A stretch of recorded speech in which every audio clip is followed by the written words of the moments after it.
Shalom, salam sejahtera bagi kita semua. Video ini adalah tugas presentasi beberapa prinsip umum dalam menafsirkan Alkitab yang sudah kami pelajari pada mata kuliah Hermeneutika PB bersama Bapak dosen pengampu Dr.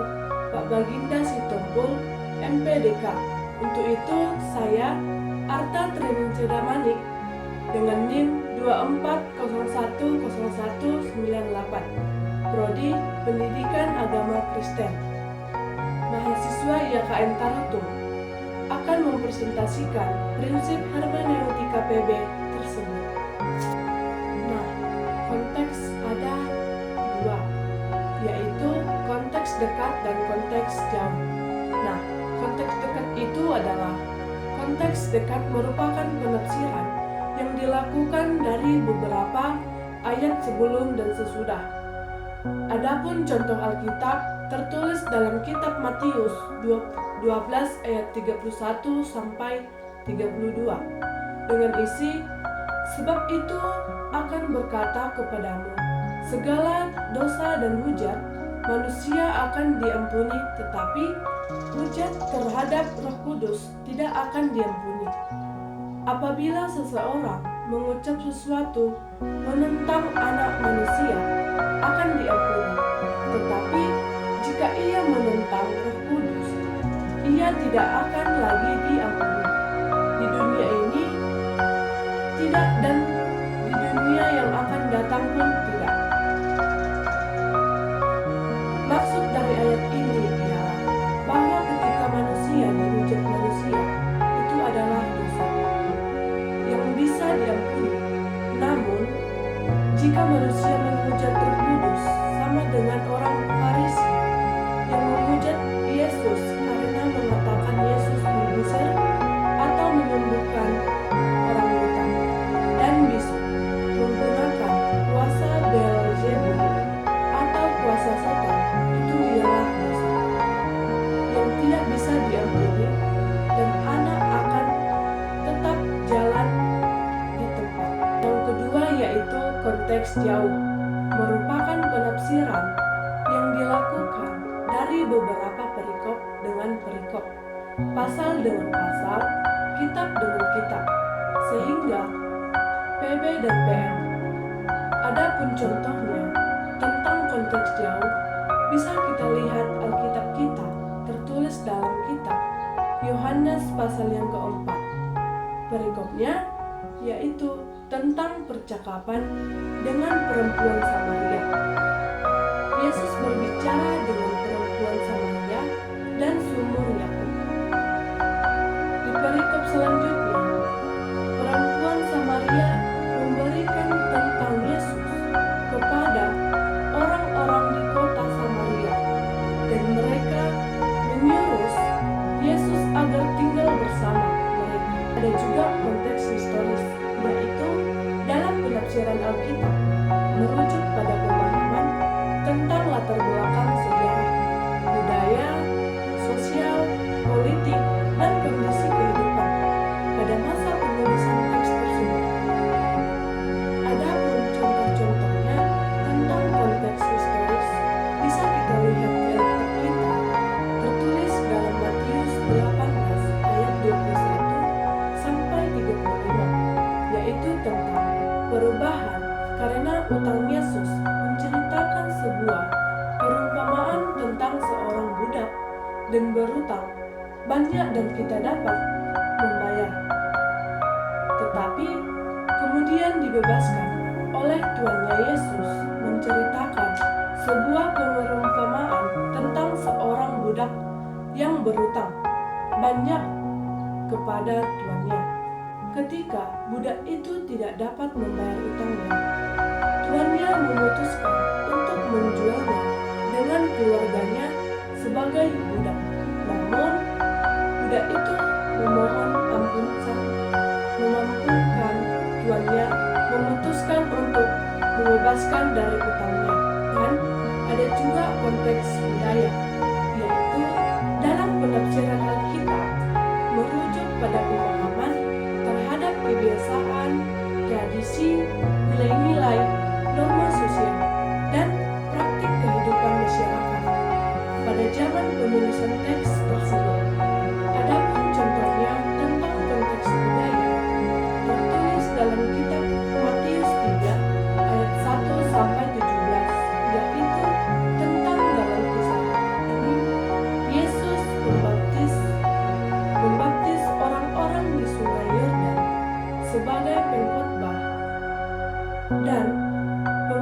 pengampunan dosa. Dalam budaya Yahudi, pada saat ini pembaptisan adalah tradisi yang sangat penting dan dihormati sebagai tanda pertobatan dan pengampunan dosa.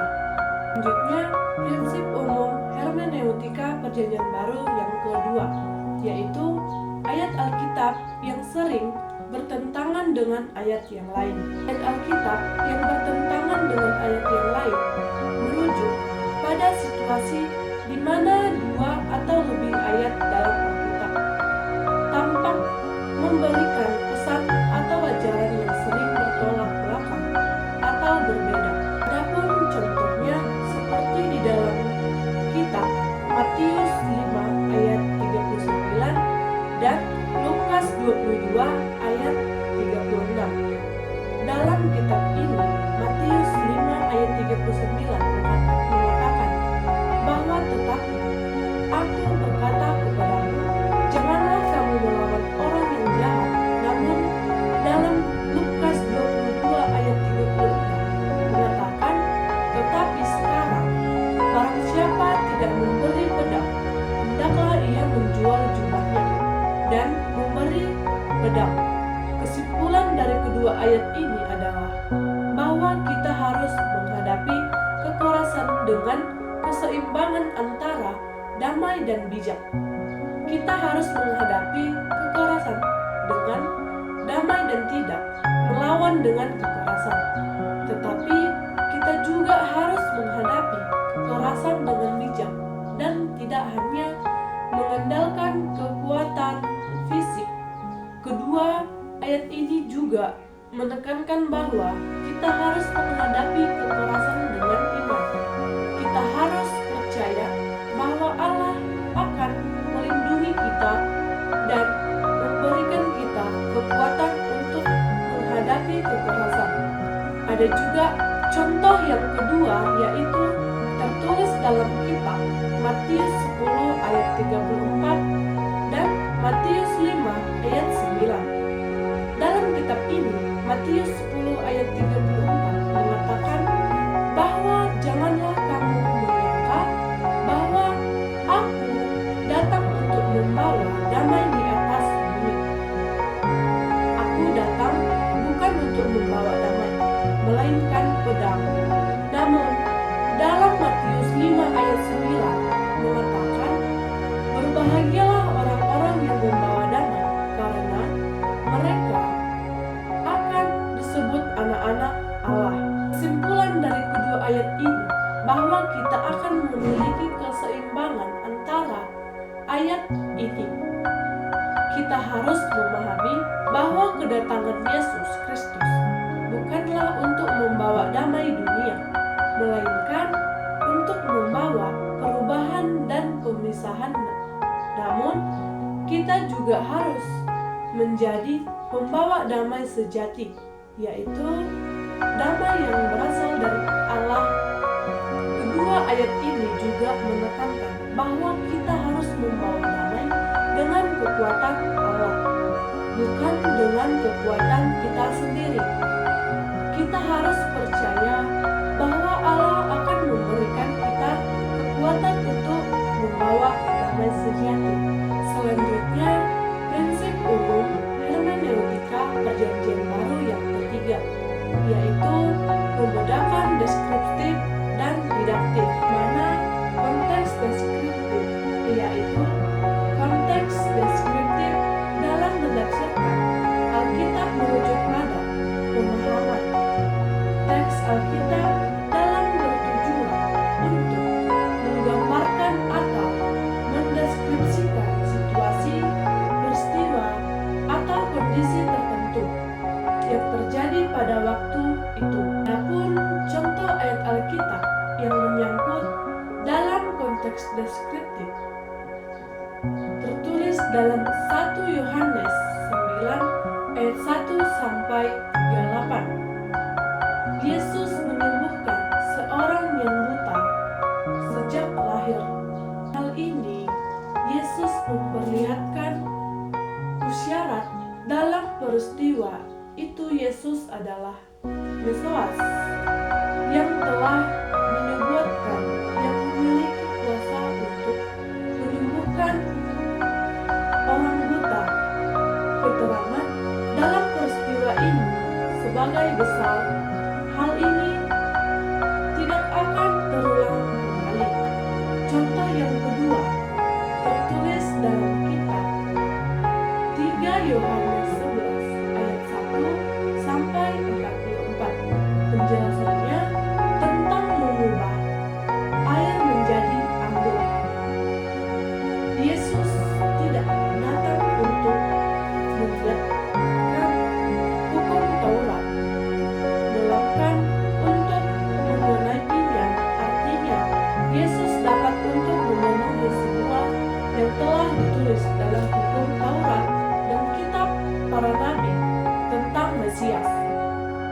Keterangannya, karena pada saat ini berlaku untuk orang Yahudi yang hidup di masa itu.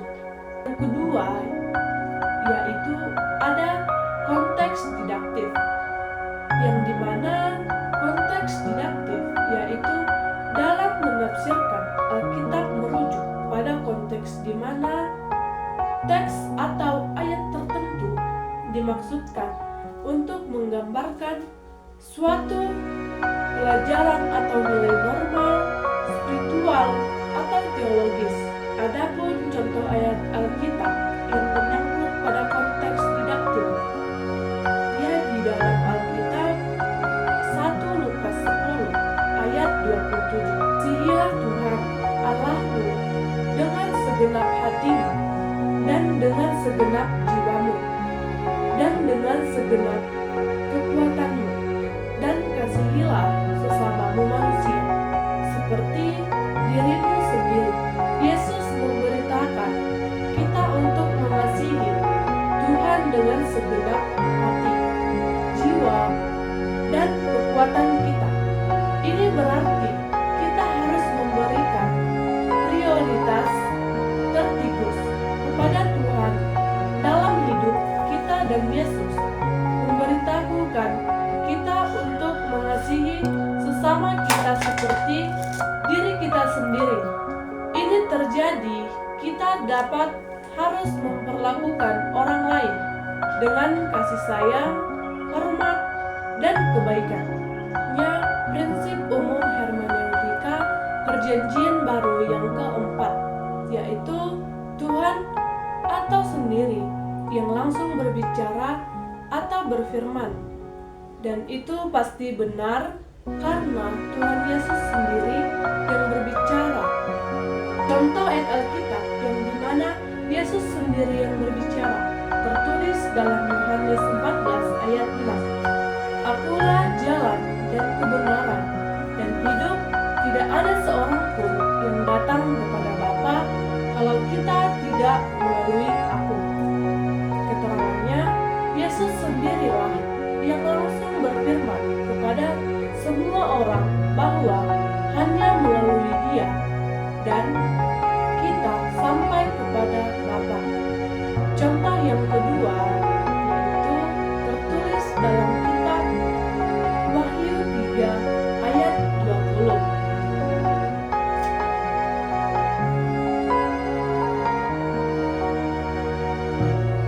Lihat, aku berdiri di depan pintu dan mengetok. Jika ada orang yang mendengar suaraku dan membukakan pintu, aku akan masuk mendapatkannya dan makan bersama-sama dengan dia dan ia bersama-sama dengan aku. Keterangannya, Yesus sendiri yang langsung berfirman bahwa siapa yang menerima Yesus atau serahkan hidup dan padanya, Yesus akan selalu bersama-sama dengannya. Yang kedua yaitu malaikat yang berbicara itu bisa menjadi benar karena malaikat adalah utusan dari Tuhan. Teks di mana malaikat yang berbicara merujuk pada situasi dalam Alkitab di mana malaikat juga bertindak sebagai utusan Allah untuk menyampaikan pesan atau wahyunya kepada umat manusia. Adapun contoh ayat Alkitab yang dimana malaikat yang berbicara tertulis dalam Lukas 1 ayat 11 sampai 13. Maka tampaknya kepada Zakaria seorang malaikat. Tuhan berdiri di sebelah kanannya mesbah pembakaran, ukupan malaikat hal itu Zakaria terkejut dan menjadi takut, tetapi malaikat itu berkata kepadanya, "Jangan takut, hai Zakaria, sebab doamu telah dikabulkan, dan istrimu Elisabet akan melahirkan seorang anak laki-laki bagimu, dan haruslah engkau menamai dia, yaitu Yohanes. Keterangannya, malaikat Gabriel menampakkan diri kepada Zakaria di bait suci untuk memberitahukan kepada istrinya Elisabet akan mengandung Yohanes Pembaptis meskipun mereka sudah tua dan Elisabet juga kandung. Dan contoh yang kedua yaitu tertulis dalam kitab Lukas 1 ayat 26 sampai 28. Dalam bulan yang ke-6, Allah menyuruh malaikat Gabriel pergi ke sebuah kota di Galilea bernama Nazaret kepada seorang perawan yang bertunangan dengan seorang bernama Yusuf dari keluarga Daud. Nama perawan itu Maria. Ketika malaikat itu masuk ke rumah Maria, ia berkata, "Salam, hai engkau yang dikaruniai, Tuhan menyertai engkau." Keterangannya, malaikat Gabriel diutus oleh Allah untuk menyampaikan kabar bahwa Maria akan mengandung Yesus, Mesias yang yaitu ada manusia yang berbicara. Yang berbicara merujuk kepada situasi dalam kitab di mana malaikat bertindak sebagai utusan Allah untuk menyampaikan pesan atau wahyunya kepada umat manusia. Adapun contoh ayat Alkitab yang dimana manusia yang berbicara dalam kitab Matius 16 ayat 16, atau Petrus mengakui Yesus sebagai Mesias. Ayat ini jawab Simon Petrus, "Engkau adalah Mesias, Anak Allah yang hidup." Keterangan Petrus secara langsung mengakui Yesus sebagai Mesias, sebuah pengakuan dan iman yang sangat penting dalam kekristenan. Contoh yang kedua yaitu tertulis dalam kitab Matius 27 ayat 24, atau Pilatus mencuci tangan. Ketika Pilatus melihat bahwa segala usahanya sia-sia, malah semakin timbul kekecauan, ia mengambil air dan membasahi tangannya di depan orang banyak dan berkata, "Aku yang tidak bersalah terhadap darah orang lain, itu urusan kamu sendiri." Keterangannya, Pilatus mencoba melepaskan tanggung jawab dalam keyaliban. Yang terakhir itu setan atau iblis yang berbicara.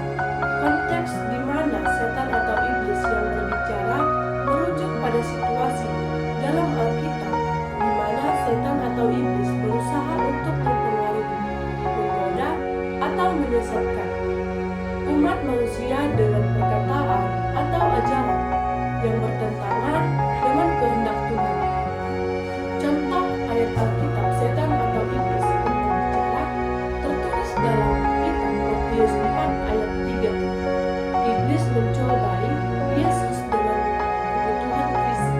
Lalu datanglah si pencoba itu dan berkata kepadanya, "Jika engkau anak Allah, perintahkanlah supaya batu-batu ini menjadi roti." Keterangan, setelah Yesus berpuasa selama 40 hari dan 40 malam, iblis datang untuk mencobainya. Ia mencoba memanfaatkan rasa lapar Yesus dengan menantangnya untuk mengubah batu menjadi roti. Namun, Yesus menolak dengan mengutip firman Tuhan bahwa manusia hidup bukan dari roti saja,